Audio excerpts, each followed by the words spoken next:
Jesus disse a você e a mim hoje: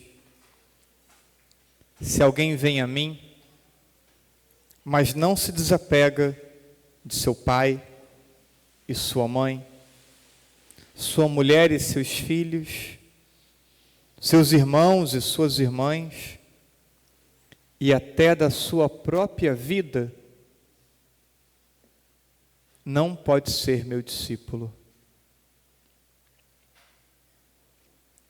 Mais uma palavra difícil de Jesus, difícil de ser acolhida, entendida.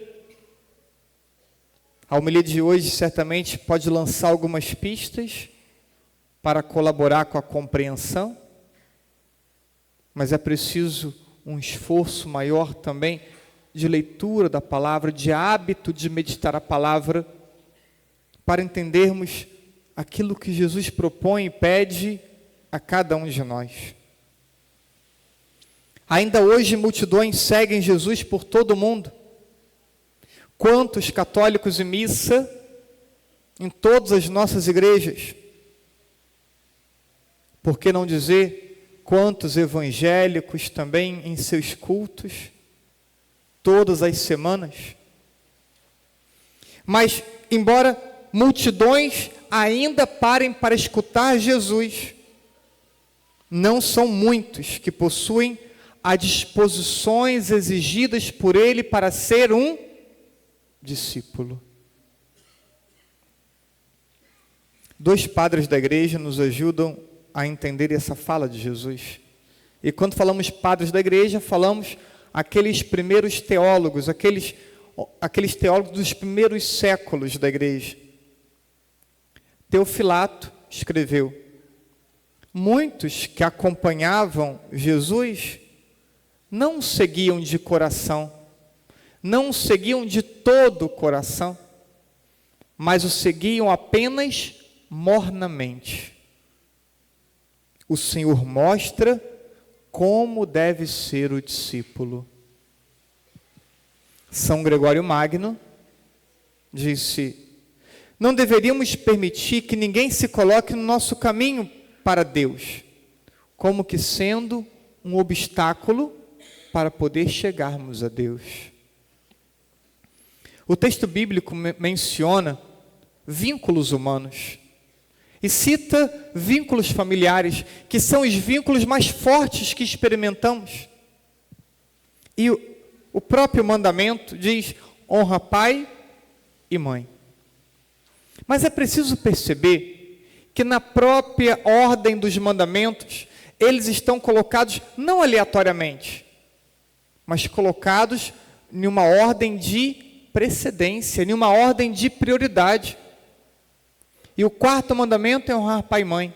Mas os três primeiros mandamentos se reportam ao amor a Deus. A esse Deus que somos chamados a amar de todo o coração. A esse Deus que somos chamados a amar acima de todas as coisas. Jesus, Ele não só coloca Deus acima da família, mas Ele coloca Deus acima da própria pessoa. Então, nem a própria pessoa pode ser colocada como prioridade em relação a Deus. Difícil pensar um amor a Deus nessa medida. Todos nós que estamos aqui temos algum amor a Deus, porque estamos aqui, saímos de casa com chuva, com aquela preguiça, mas estamos aqui. Temos algum amor a Deus, mas o convite de Deus não é algum amor, é todo amor, é muito amor, é todo o coração. Falávamos isso também semana passada com a Porta Estreita. Então, tanto na lida com as pessoas como na lida conosco mesmo, o princípio é o mesmo. Precisamos de liberdade para seguir a Jesus. Mas o que é liberdade? Não temos tempo aqui em uma homilia de definir um conceito tão complexo quanto é o conceito de liberdade.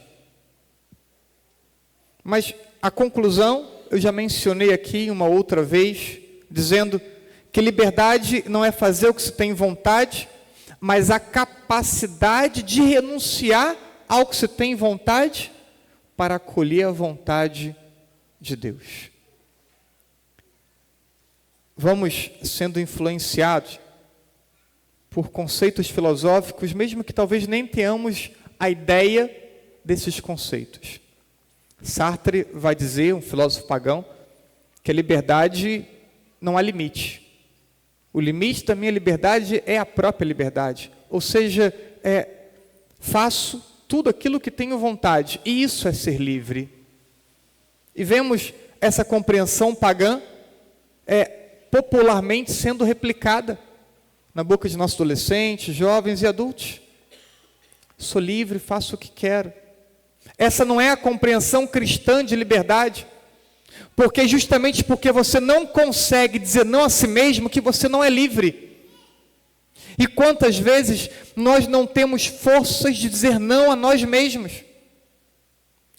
Quanta falta na nossa vida de oração, quanta preguiça, quanta moleza, quanta falta de ordem. Quantas vezes deixamos de priorizar Deus em um serviço porque nós não temos força de dizer não a nós mesmos. A vontade que experimentamos predomina sobre nós tantas vezes, e enquanto nossa vontade e nossos sentimentos predominarem sobre nós, não somos homens e mulheres livres.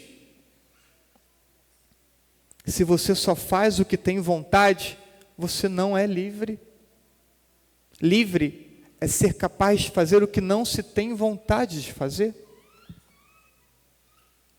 O discípulo, então, ele precisa de liberdade para que ele possa assumir a cruz e carregar a cruz atrás de Jesus, como ouvimos no Evangelho.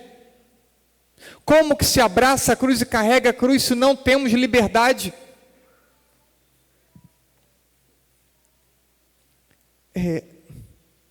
Isto é ter capacidade de carregar a cruz, é ter capacidade de sacrificar a própria vida, ofertá-la continuamente e voluntariamente. Jesus, quando assume a cruz, ele foi livre para a cruz. E ele não foi para a cruz por ele foi para a cruz por nós. Ele sacrifica a vida por um outro. Vejam o que disse São Paulo em Gálatas capítulo 6. O mundo está crucificado para mim. Ele é capaz de renunciar ao mundo, a comodidades, a satisfações, para poder abraçar a cruz de Jesus. E ele ainda ensina, completo na minha carne, a paixão de Jesus. São Paulo nos apresenta também a necessidade de um novo nascimento. Essa semana ouvimos a leitura do remendo novo em pano velho, do vinho novo em odres velhos, e dizia, é preciso que vinho novo seja colocado em odres novos. Muitos cristãos querem assumir o cristianismo, a fé, e só dar uma adequadinha à vida. E é preciso nascer de novo para uma vida nova. Entender que o cristianismo é uma nova mentalidade, é um novo modo de entender a vida. Então, abraçar a cruz com liberdade e seguir Jesus. Ouvimos ainda no Evangelho que é necessário terminar a obra começada. Não pode começar a construção de uma torre sem saber se irá terminá-la. Então, nós não só temos que terminar a obra da nossa lanchonete, mas temos que também terminar a construção do nosso próprio caminho de conversão. Um caminho que nós iniciamos e por isso estamos aqui, mas um caminho que precisa ser desenvolvido, amadurecido, continuamente. Muitos de nós nos aproximamos da fé de forma imatura. Nos aproximamos para receber um sacramento, mas sem estarmos comprometidos com aquilo que desejávamos receber. Podemos pensar quantas pessoas entram na fila da comunhão, mas não estão comprometidas com Jesus. Quantos casais vêm à igreja para receber o sacramento do matrimônio, mas vão prometer no presbitério amor, fidelidade, indissolubilidade e abertura à vida, mas vão prometer sem de fato querer viver o que estão prometendo. Vão prometer fidelidade, mas não resistem à pornografia e sensualidade nas redes sociais. Vão prometer indissolubilidade, mas por trás já tem a mentalidade: se não der certo, separa.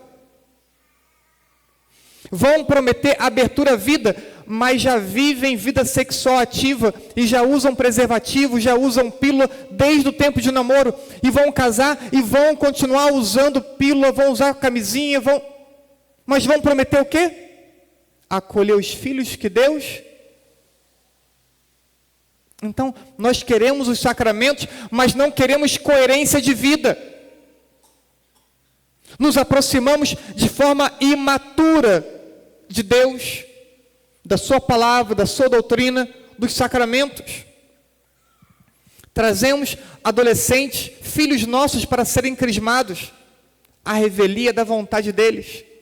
Catequese, ok, criança, mas chega adolescente, vem, às vezes, como que imposto pelos seus pais. Eles vão para os encontros, mas a cabeça está em outro lugar. E acaba a crisma, e aquele ano de formação não foi suficiente para formar um discípulo. Para muitos, parece que o importante é estar na igreja. O importante é a missa de domingo. O importante é o sacramento. Parece que não importa a coerência de vida. Queremos nos aproximar de Jesus para poder comer pão, como a imagem da multiplicação dos pães.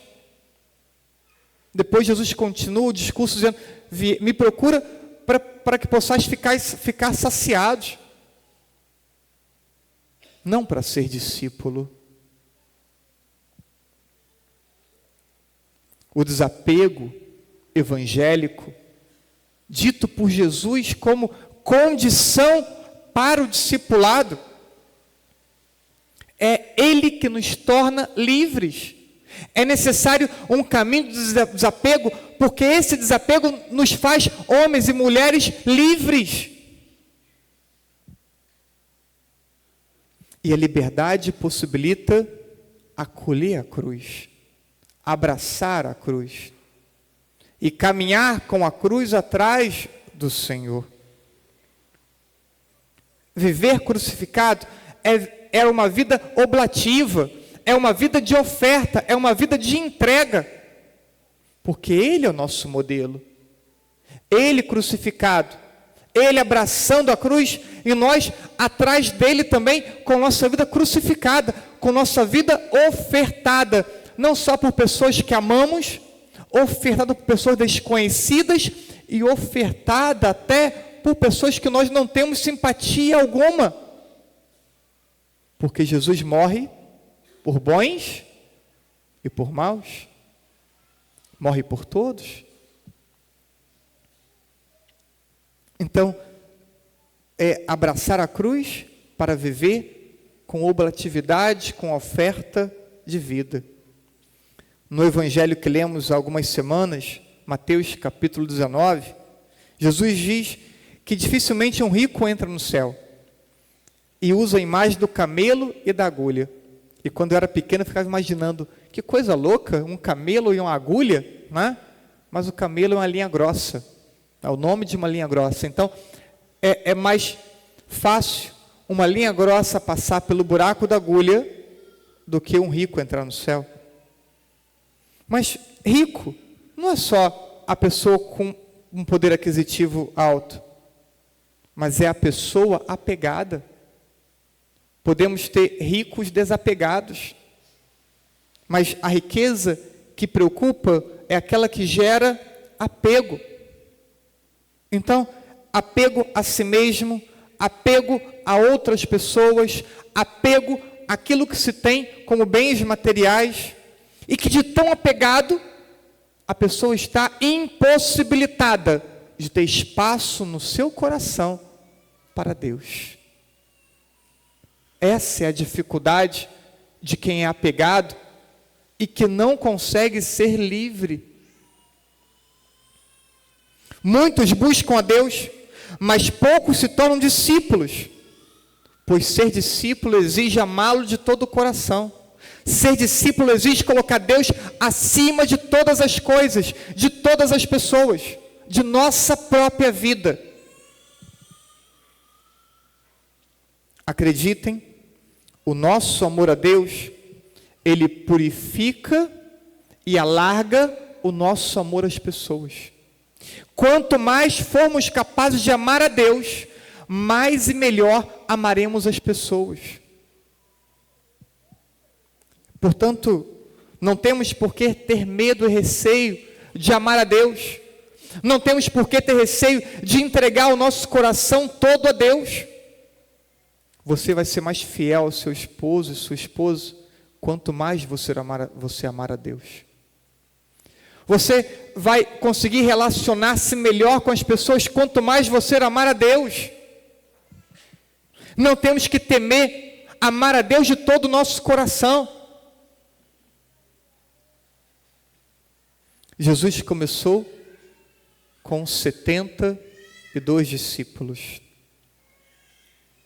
Mas eram milhares de pessoas que o escutavam. 5.000 homens, sem contar mulheres e crianças.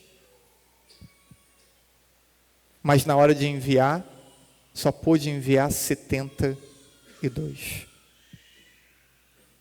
Multidões queriam ouvi-lo, mas ele só pôde contar com 72.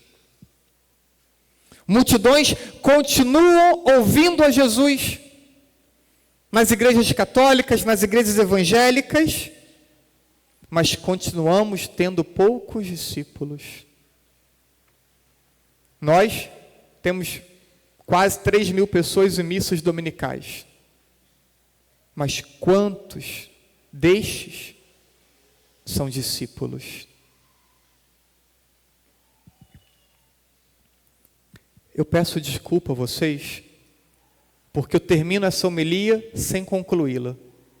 Peço desculpa pela minha limitação, mas quero deixar a conclusão aberta, para que você leve a sua oração.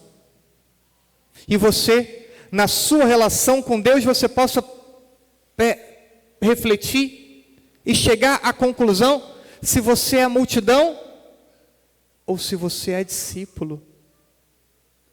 Que você possa chegar na sua reflexão se você, embora seja ainda multidão, almeja ser discípulo. Ou se para você basta ser multidão, sem muito comprometimento e com algumas incoerências de vida. Que você possa refletir na sua oração, se você é um homem ou uma mulher livre, ou se você é um homem ou mulher apegado. Celebramos hoje, ou canonizamos hoje, 2 novos santos, um de 15 anos e um de 24. Frassá e Carlo Acuti. 2 novos santos, porque a santidade não tem idade. Tenho nessa paróquia adolescentes com maturidade de fé e tem adultos imaturos. Não me cabe julgar e apontar dedos. Me cabe provocar a vocês uma reflexão e motivar que diante de Deus vocês possam chegar num entendimento verdadeiro sobre hoje, qual é a sua condição? Uma multidão preocupada em cumprir normas e preceitos? Ou faz parte de um menor grupo de discípulos, de homens e mulheres livres? Que Deus possa auxiliá-los nessa reflexão. E quem sabe, possamos ter mais homens, mais mulheres dispostos ao discipulado. Assim seja.